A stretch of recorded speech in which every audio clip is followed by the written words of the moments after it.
அன்புள்ளம் கொண்டவர்களே, நீங்க எப்படி? நான் எப்படியா, நான் எப்படின்னு எனக்கு தெரியுமே அப்படின்னு சில பேரு பதில் அர்த்தத்தை தரலாம்.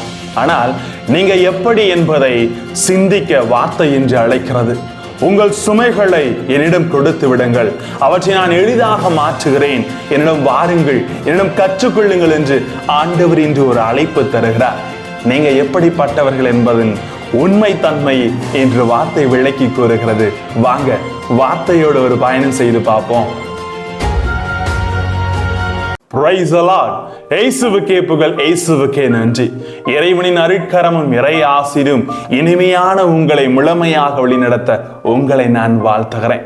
அன்பில் நிறைந்தவர்களே, மத்தேயு 11:28 சொல்லுகிறது, சுமை சுமந்து சோர்ந்திருப்போரே வாருங்கள் என்னிடம், நான் உங்களுக்கு ஆறுதல் அளிக்கிறேன் என்று இறைவன் அழைப்பு விடுக்கின்றார்.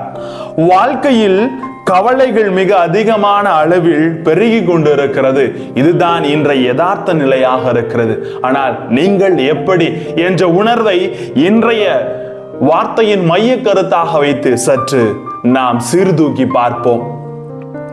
இன்றைய சராசரி மனித வாழ்க்கையிலே மனிதர்கள் எப்படி சுமைகளை பார்க்கிறார்கள் என்று நாம் பார்க்கின்ற பொழுது ஒரு 4 நிலையை இங்கு உணர்த்தலாம். ஒன்று, சுமைகளே இல்லாமல் மகிழ்வோடு வாழ சில பேர் நினைக்கிறார்கள்.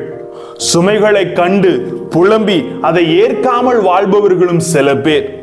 சுமைகளை ஏற்க நினைத்து ஏற்காமலே வாழ்ந்து கொண்டிருப்பவரும் பல பேர். மேலும் சுமைகளை ஏற்று வாழ்வை சுகமாக மாற்றுகிறவர்களும் சில பேர் இருக்கிறார்கள்.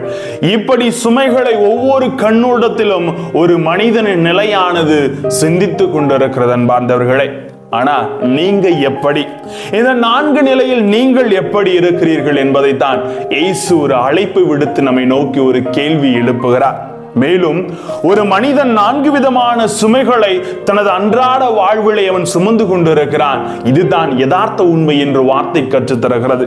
ஒன்று, உடல் சார்ந்த சுமைகள். இந்த உடல் சார்ந்த சுமைகள் உழைப்பால் ஏற்படும் வலி, காயம், நோயினால் ஏற்படுகின்ற சுமைகளாக இருக்கிறது அன்பார்ந்தவர்களே. இரண்டாவது, உள்ளத்தில் உணர்வால் ஏற்படுகின்ற சுமை. இது எப்படி என்றால், இழப்பிலிருந்தும் கவலை, ஏமாற்றம் மற்றும் பல தன்னை விட்டு உயிர் நண்பர்கள் இறந்து போகின்றார்கள், தம்மை விட்டு உடன் இருந்தோர் பிரிந்து செல்கிறார்கள் என்ற இந்த துக்க நிகழ்வு, இவையெல்லாம் மனிதனுக்கு சுகம் என்று நினைப்பதில்லை, சுமையாக மாறிக்கொண்டிருக்கிறது உள்ளத்திலே. மூன்றாவது, பொருளாதார சுமைகள். நமது அடிப்படை தேவைகள் என்று பார்க்கின்ற பொழுது உணவு, உடை, உறைவிடம் என்று சொல்வார்கள்.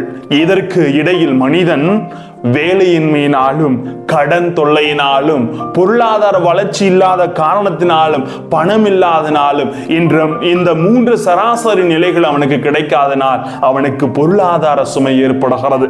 4, ஆன்மீக சுமைகள்.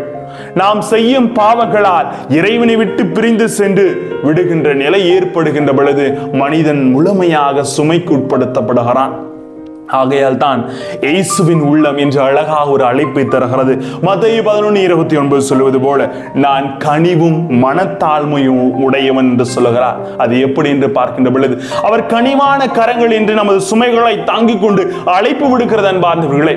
ஒரு நண்பன் சோர்வோடு அமர்ந்து கொண்டிருக்கின்ற பொழுது அவன் தோளிலே இன்னொரு நண்பன் தோள் கொடுத்து கரத்தை வைக்கின்ற பொழுது அவன் மனம் இளைப்பாறுதல் தருவதை போல, சுகத்தை பெறுவது போல, இன்று அவர் ஒரு கரம் நீட்டி, நான் உங்களுக்கு ஒரு தோள் கொடுக்கிறேன், உங்கள் சுமைகளை தாங்கிக் கொள்ளுகிறேன் என்று அவர் சொல்லுகிறார், ஒரு வாக்குறுதியாக. அதைத்தான், என் நுகத்தை உங்கள் மேல் ஏற்றுக்கொண்டு என்னிடம் கற்றுக்கொள்ளுங்கள், அப்போது உங்கள் உள்ளத்திற்கு இளைப்பாறுதல் கிடைக்கும் என்று சொல்லுகிறார் வார்த்தை வழியாக. மேலும் ஒரு படி போய் இன்னைக்கு நாம் ஒரு நிலையை புரிந்து கொள்ள வேண்டும் அன்பார்ந்தவர்களே. குடும்பத்திலும் சரி, நமது அன்றாட செயல்முறைகளும் இந்த சுமை என்று நினைக்காமல் அவற்றை சுகமாக நாம் மாற்றிவிட வேண்டும் என்று சொல்லுகிறார். வாழ்வில் வெற்றி வந்ததும் பணிவு அவசியம் என்று உணர்த்தப்படுகிறது. தோல்வி வந்தால் பொறுமை அவசியம் என்று எடுத்து காட்டப்படுகிறது. எதிர்ப்பு வந்தால் துணிவோடு இருக்க வேண்டும் என்று சொல்லி தருகிறார். இவற்றிற்கு மேலாக இறைவன் மீது எது வந்தாலும் நம்பிக்கை வைக்கின்ற பொழுது சுமைகளை சுகமாக நம்மால் மாற்ற முடியும் அன்பார்ந்தவர்களே. இந்த இறந்து போன மீன் கடலில் இருந்து அடித்து செல்லுவது போல வெளியே தள்ளிவிடும். ஆனால் உயிருள்ள மீன் தண்ணீரை எதிர்த்து போராடி தனது வாழ்வின் சுமைகளை ஒவ்வொரு நாளும் வெற்றியை நோக்கி செல்லுவது போல என்று நீங்களும் நானும் சிந்திக்க வேண்டும். நேற்று போன்று இன்று இல்லை, இன்று போல் நாளை இல்லை. நாம் மட்டும் ஏன் கவலைப்பட வேண்டும் என்ற உணர்வோடு சிந்தனை சீர்தூக்கி பாருங்கள். செப்பனியா புத்தகம் 2:3 ஆண்டவர் சொல்லுகிறார், நேர்மையை நாடுங்கள், மனத்தாழ்மையை தேடுங்கள் என்று. தேடுவோம், ஆசீர் பெறுவோம். ஜெபிப்போமா? அன்பு இறைவா, எங்கள் வாழ்வில் ஒவ்வொரு சுமைகளை நாங்கள் சுகங்களாக மாற்றி நாங்கள் எப்படி என்ற உணர்வை அறிந்து கொண்டு வாழ்வின் செயலாக்கம் பெற எங்களோடு தங்கும் ஆண்டவரே. Praise the Lord.